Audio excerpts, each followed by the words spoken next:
So ito mga idol, dumating na yung parcel natin. Another parcel na naman.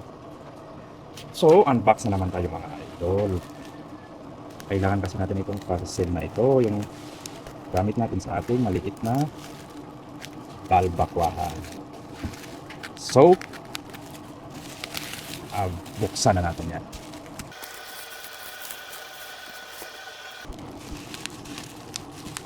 Sabi niya sa description niya, description ni seller, yung product na ito is original. Kaya tingnan natin ang original, ang legit na si seller.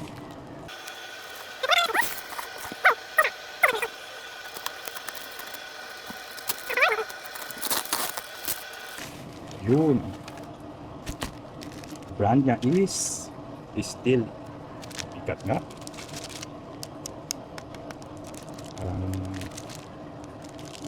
Original nga.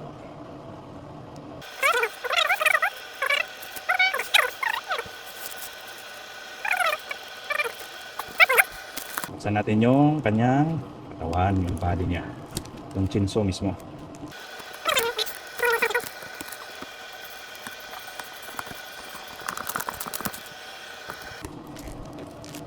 Ayun. Ayun. Ayun. So, what's in the box is yung meron siyang fuel mixing canister. Bali dito yung gasoline, oil.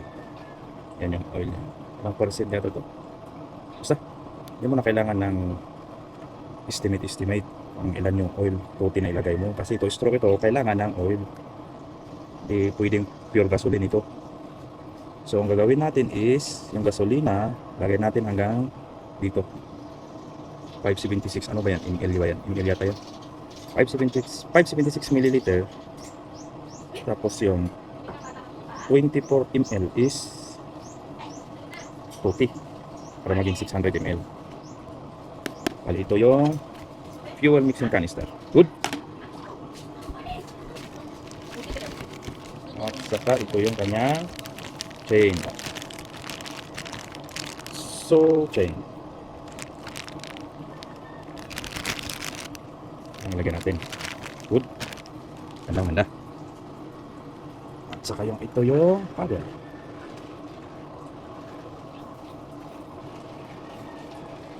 Okay.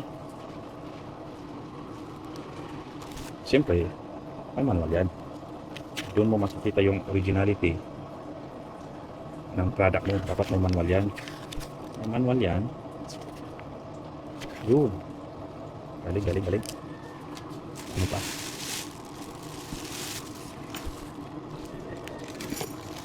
Ay, yung tools nga. Siyempre may tools ka. Saka ito yung product mismo. Yun. Okay.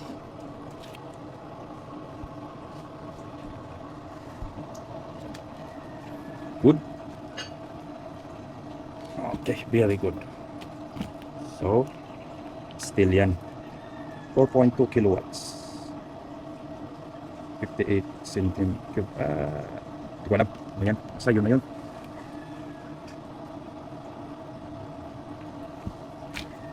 Magaan lang siya. Andi lang.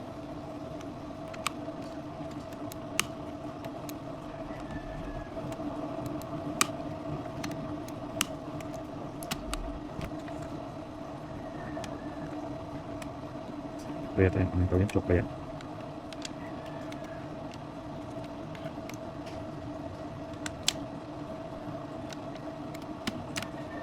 Good.